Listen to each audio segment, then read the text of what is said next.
नमस्कार मित्रांनो, आज मी पुन्हा एकदा घेऊन आलोय एक अंगाचा थरकाप उडवणारा अनुभव. हा अनुभव जवळपास 10-12 वर्षांपूर्वीचा आहे. नुकतंच माझं ग्रॅज्युएशन कंप्लीट झालं होतं आणि ग्रॅज्युएशन झालं तसं घरच्यांनी माझ्या मागे तगादा लावला. तो म्हणजे आता ग्रॅज्युएशन झालंय, शिक्षण झालंय, काहीतरी छोटी मोठी नोकरी कर, 2 पैसे कमव आणि शिक्षणाचं काहीतरी सार्थक कर. आता आम्ही राहायचो खेड्यागावात. खेड्यागावात नोकरी करायचं म्हटलं तर फारच अवघड आणि दुर्मिळ गोष्ट. नोकरी करायचं ठरलं तर पुणे मुंबई सारख्या एखाद्या शहरात जावं लागायचं. म्हणून मी आणि माझा एक जवळचा मित्र बंड्या, आम्ही दोघांनी असं ठरवलं की आपण नोकरी करण्यासाठी पुण्याला जाऊयात. तसे पुण्यात आमच्या गावातली काही 2-3 मुलं गेलेली होती. त्यांच्या ओळखीने आम्हाला काहीतरी छोटी मोठी नोकरी भेटेल या आशेने आम्ही पुण्याला जायचं निश्चित केलं. दुसऱ्याच दिवशी आम्ही मस्तपैकी पॅकिंग वगैरे केली आणि पुण्याच्या दिशेने रवाना झालो. सकाळीच पुण्याला पोहोचलो आणि आमच्या एका ओळखीच्या मित्राला फोन लावला. तो आम्हाला पुणे रेल्वे स्टेशनला घ्यायला आला. तात्पुरते आम्ही त्याच्या घरी गेलो. त्यानंतर 1-2 दिवसांनी त्याने आम्हाला मस्त एक रूम शोधून दिला.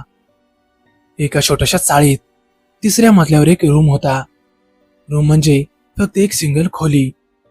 पुण्यासारख्या गजबजलेल्या शहरात तसेच काहीशी रूम भेटत असतात. आणि नोकरी म्हणजे आपली MIDC जिंदाबाद. MIDCत आम्हाला मस्त नोकरीही लागली होती. पगार थोडा कमी होता, पण घरच्यांचे टोमणे ऐकल्यापरीच बरं होतं. त्यामुळं मी आणि बंड्या आता मस्त दिवसभर MIDCत काम करायचो आणि संध्याकाळी त्या रूममध्ये येऊन राहायचो. 4-5 दिवस मस्त उलटली. कामही एकदम सुरळीतपणे पार पडत होतं. पण आता दिवस आला तो म्हणजे रविवारचा. आणि हाच तो रविवार जो आम्हाला आयुष्यभर लक्षात राहणार होता. तो का? तर या रविवारी आमच्यासोबत असं काही घडणार होतं जे आम्ही आयुष्यभर विसरूच शकणार नव्हतो. अनुभव सुरू करण्यात एक छोटीशी विनंती आहे. जर आतापर्यंत तुम्ही आपल्या चॅनलला सबस्क्राईब केलं नसेल तर नक्कीच सबस्क्राईब करा, जेणेकरून भविष्यात येणारे असेच थरारक अनुभव आणि सत्य घटना मी तुमच्यापर्यंत सहजरित्या पोहोचवू शकेन. तर मग तो दिवस होता रविवारचा. दिवसभर मस्त आम्ही MIDCत काम केलं आणि संध्याकाळी रूमच्या दिशेने येत होतो. तेवढ्यातच बंड्या म्हणाला, अरे गणपा, आज मस्त रविवार आहे, काहीतरी बेत आणला पाहिजे. मीही त्याला होकार देत म्हणालो, हो रे, बरोबर बोलतोयस, चल मस्त मटण घेऊन जाऊयात.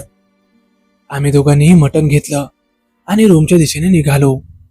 जवळपास 10-15 मिनिटातच आम्ही आमच्या त्या खोलीवर पोहोचलो. बंड्याला मस्त मटण करता यायचं म्हणून त्याने लगेच स्टोव पेटवला आणि मटण शिजायला टाकून दिलं. त्यानंतर आम्ही थोडा वेळ गप्पा मारत पलंगावर बसलो होतो. मटण त्याचं शिजत होतं. आम्ही गप्पांमध्ये चांगलेच रंगलो. जवळपास अर्धा-पाऊण तास झाला असेल. बंड्या लगबगीने उठला आणि मटण शिजलंय का ते तपासायला बघुण्याच्या जवळ गेला. बघुणं म्हणजे पातेलं बरं का. तो पातेल्याच्या जवळ गेला आणि थाटी वर उचलून बघतो तर काय, पातेलं पूर्णपणे रिकामं होतं. तो मोठ्यानं ओरडला, अरे घना, इकडे ये. मी लगबगीने उठलो आणि लगेच तो जिथे उभा होता अगदी त्याच्या जवळ गेलो आणि मीही पातेल्यात डोकावून पाहिलं आणि मलाही झटकाच बसला. कारण त्या पातेल्यात मटण अजिबातच नव्हतं. थोड्या वेळापूर्वीच आम्ही दोघांनीही शिजत टाकलेलं मटण आता पूर्णपणे रिकामं झालं होतं.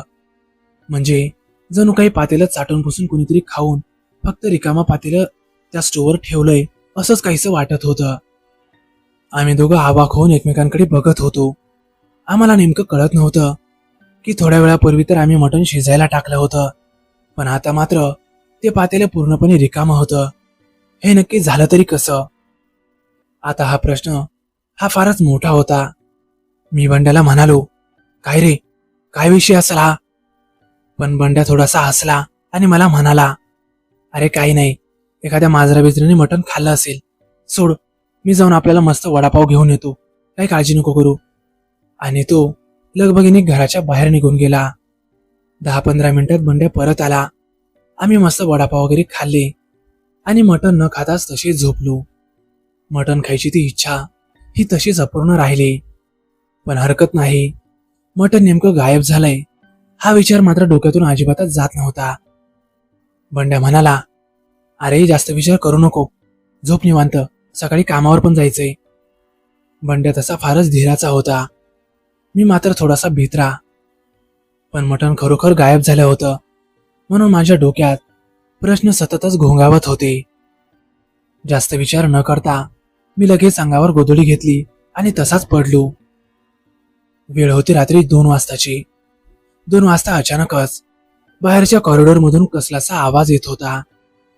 मी उठलो आणि नक्की आवाज कसला येतोय याचा कानोसा घेऊ लागलो. तेवढ्यातच माझ्या लक्षात आलं की बाहेरच्या कॉरिडॉरमध्ये छमछम असा आवाज येतोय. तो आवाज होता कोणाच्या तरी पैंजणांचा.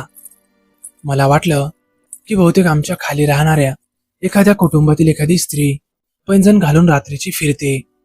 म्हणून मी उठलो आणि खिडकी उघडून बाहेर डोकावून पाहिलं. पण बाहेर मात्र अजिबात कुणीही नव्हतं. मी जरा दरवाजा उघडूनही पाहिलं, पण बाहेर अजिबातच कुणी दिसलं नाही. मी त्या गॅलरीतून खाली डोकावलं, पण खालीही कुणी नव्हतं. आम्ही ज्या मजल्यावर राहत होतो त्या 3ऱ्या मजल्यावर इतर कोणाचीही खोली नव्हती. म्हणजे 2-3 खोल्या रिकाम्या होत्या आणि जी 4थी खोली होती त्यात आम्ही राहायचो. आणि आमच्या खालच्या 2 मजल्यावर काही 2-4 बिराडं राहायची. ते संपूर्ण कुटुंब होते. त्यामुळं मला असं वाटलं होतं की बहुतेक त्यांच्यामधलीच एखादी स्त्री असावी, पण तिथे मात्र कुणीच नव्हतं. तो आवाजही आता बाहेर आल्यामुळं कमी झाला होता. मी जास्त विचार केला नाही आणि पुन्हा लगेच जाऊन झोपून घेतलं. पण 10-15 मिनिटे उलटली असतील, तोच पैंजणांचा आवाज आता पुन्हा जोरात येऊ लागला. म्हणजे अगदीच खिडकीच्या जवळून. मी पुन्हा त्या पैंजणांच्या आवाजाचा कानोसा घेतला आणि माझ्या असं लक्षात आलं की तो आवाज आधी कॉरिडॉरमधून, नंतर खिडकीच्या जवळून आणि आता तर माझ्या पलंगाच्या जवळूनच येत होता. पण आता अंगावरची चादर काढून बघण्याची हिंमतच माझ्यात उरली नव्हती. तो आवाज अगदी स्पष्ट, म्हणजे अगदी पैंजण घालून अगदी आपल्या कोणी बाजूनेच फिरतय असं काहीसा माझ्या कानात घुमत होता. अंगावरचं काढून बघावं का असं मी 2-3दा विचार केला, पण नाही, अंगावरचं काढून बघण्याची हिंमतच झाली नाही. मी तसाच पडून राहिलो. 10-15 मिनिटातच मला झोप लागली. सकाळ होताच मी घडलेला प्रसंग बंड्याला सांगितला. त्यावर तो हसायला लागला. अरे काय येडाबिडा झालायस की काय? बहुतेक ते मटण गायब झाल्यामुळे तुझ्या डोक्यावर परिणाम झालाय. भूतभीत काय बी नसतं या. ते खोल डोक्यातनं काढून टाक आणि चल कामाला जाऊयात. असं म्हणून त्याने माझी ती गोष्ट उडवून लावली. दिवसभर आम्ही काम केलं आणि पुन्हा घरी आलो. जेवण वगैरे केले आणि लगोलग झोपून घेतलं.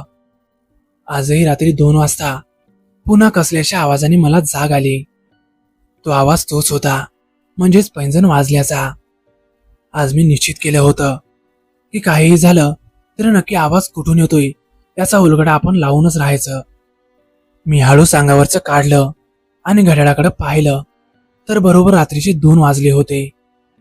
त्यानंतर तो आवाज नक्की कुठून येतोय त्याकडे मी लक्ष केंद्रित केलं, तर तो आवाज अगदी जिकडे आम्ही गॅस स्टोव्ह ठेवलेला होता त्या गॅस स्टोव्हच्या थोडंसं बाजूने येत होता. मी त्या गॅस स्टोव्हकडे पाहिलं आणि माझ्या अंगावर सरसरून काटाच आला, कारण त्या गॅस स्टोव्हच्या अगदी बाजूलाच 2 लाल भडक डोळे अगदी माझ्याकडेच नजर रोखून पाहत आहेत असं काहीसं मला दिसत होतं. मी मोठ्यानं ओरडलो आणि कानावर हात लावले. बंड्या लगबगीनं उठला आणि त्यानं लाईट लावले. काय रे गणा, काय झालं तुला? तो मला असं विचारत होता. मी फक्त त्या स्टोव्हकडे बोट दाखवलं. माझ्या अंगावर सरसरून काटेच आले होते. त्यानं त्या स्टोव्हकडे पाहिलं, पण तिथे मात्र आता कुणीही नव्हतं. काय? कुठं काय? बघ बरं. मी आता तिकडे पाहिलं तर तिथे आता काहीही दिसत नव्हतं. मी त्याला सांगितलं, अरे मला त्या पैंजणांचा आवाज पुन्हा येत होता आणि मी पाहिलं तर त्या स्टोव्हच्या थोडंसं बाजूला 2 लालभडक डोळे दिसले जे माझ्याकडेच नजर रोखून पाहत होते. तो मात्र त्यावर पुन्हा हसला. अरे तुला काय येडबिडे लागले की काय रे? काही म्हणतोयस? देवाचं नाव घ्या आणि मस्त झोप, सकाळी कामाला जायचंय. त्यानं असं म्हटलं खरं, पण माझ्या मनात मात्र आता नक्की ध्यास्ती बसली होती. थोडा वेळ उलटला असेल आणि तेवढ्यातच पुन्हा कसलासा आवाज आला, पण यावेळी मात्र पैंजणांचा आवाज अजिबातच नव्हता. तो आवाज होता कुणाच्या तरी कण्याचा आणि तडफडण्याचा. आता मात्र अंगावरचं काढायची माझ्यात अजिबात हिंमत नव्हती. पण तो आवाज मात्र अगदी माझ्या जवळून येत होता. जवळून म्हणजे जिथे बंड्या झोपलेला होता, म्हणजेच माझ्या बाजूच्या पलंगावर. तो आवाज तिकडून आल्यामुळं मी कशीबशी हिंमत एकवटून अंगावरचं ते चादर काढलं आणि बंड्याकडे माझी नजर गेली. तेवढ्यातच मला दिसलं की बंड्या हा जोरजोरात तडफडत होता आणि जोरजोराने कणत होता. मी मोठ्यानं ओरडलो, बंड्या, काय झालं तुला? मी उठलो आणि बंड्याच्या अंगावरचं चादर ओढलं.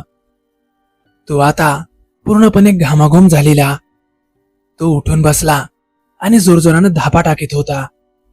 मी त्याला विचारत होतो, काय रे, काय झालं तुला? त्यावर त्याने फक्त माझ्याकडे पाहिलं. त्यावर तो काहीही बोलला नाही. पण त्याची अवस्था पाहून मलाही कळालं होतं की नक्कीच त्यालाही तोच अनुभव आलेला असावा जो थोड्या वेळापूर्वी मला आला होता. पण त्याने जे सांगितलं त्याने तर माझ्या अंगावर पुन्हा सरसरून काटे आले. कारण तो म्हणाला, अरे, माझ्या छातीवर कुणीतरी बसले होतं आणि ते माझा गळा दाबत होतं. मी त्याला ढकलण्याचा प्रयत्न केला, पण ते मात्र अजिबातच हलत नव्हतं. आता मात्र आमच्या दोघांचीही झोपच उडाली. आता आम्हाला कळून चुकलं होतं की या खोलीत काहीतरी विपरीत आहे. रात्रभर आम्ही अजिबातच झोपलो नाही. तसले अनुभव घेतल्यानंतर आमच्या डोळ्याला डोळाच लागत नव्हता. ती संपूर्ण रात्र आम्ही दोघांनीही जागतच काढली. दुसरा दिवस उजाडताच आम्ही आजूबाजूच्या शेजाऱ्यांकडे थोडीफार विचारपूस केली आणि त्यांना आमच्यासोबत घडलेली घटनाही सांगितली. त्यावर त्यांनी जे सांगितलं ते ऐकून तर आम्हाला धडकीच भरली. ते म्हणाले की ज्या खोलीत आम्ही राहत होतो त्या खोलीत मागच्या वर्षी एका मुलाने आत्महत्या केली होती. त्याचं कारण नक्की समोर आलं नव्हतं, पण तेव्हापासून जो कोणी भाडेकरू तिथे राहायला येतो त्याला विचित्र अनुभव येतात. आणि विशेषतः जर त्याने मटण आणलं तर त्याला हमखास काहीतरी विचित्र अनुभव येतात. आता आम्हाला नक्की कळालं होतं की आमच्या त्या पातेल्यातलं मटण का गायब झालं होतं आणि आम्हाला जे दिसलं ते नक्की कोण होतं. आम्ही जराही वेळ न दवडता लगेच पुन्हा घरी गेलो. सर्व पसारा गोळा केला आणि लगेच ती खोली खाली केली. कारण आम्हाला त्या शेजाऱ्यांनी सांगितलं होतं की जर त्या छोट्या मोठ्या अनुभवानंतरही आपण ती खोली खाली केली नाही तर आपल्या जीवालाही धोका असू शकतो. त्यामुळं आम्ही जराही वेळ न दवडता लगोलग ती खोली सोडून दिली. आणि कदाचित तोच निर्णय आमच्यासाठी योग्य असावा. कारण आम्ही जर तिथे थांबलो असतो तर दुसऱ्या रात्री म्हणजेच पुढच्या दिवशी आमच्यासोबत नक्कीच काहीतरी विपरीत घडलं असतं. आता आम्ही मस्त पुण्याच्या दुसऱ्या कोपऱ्यात राहतो, पण आता आम्हाला पुन्हा तसला काहीच अनुभव आला नाही. पण तो अनुभव जेव्हा कधी आम्हाला आठवतो तेव्हा आमच्या अंगावर सरसरून काटे उभे राहतात. तर मित्रांनो, कसा वाटला तुम्हाला अनुभव? आवडल्यास नक्की लाईक करा, कमेंट करायला विसरू नका. आणि हो, आपल्या चॅनलला आतापर्यंत सबस्क्राईब केलं नसेल तर नक्कीच सबस्क्राईब करा, जेणेकरून भविष्यात येणारे असेच थरारक अनुभव मी तुमच्यापर्यंत अगदी सहजरित्या पोहोचवू शकेन. तर चला मग भेटूया उद्या एका नवीन आणि सत्य थरारक घटनेसह. धन्यवाद.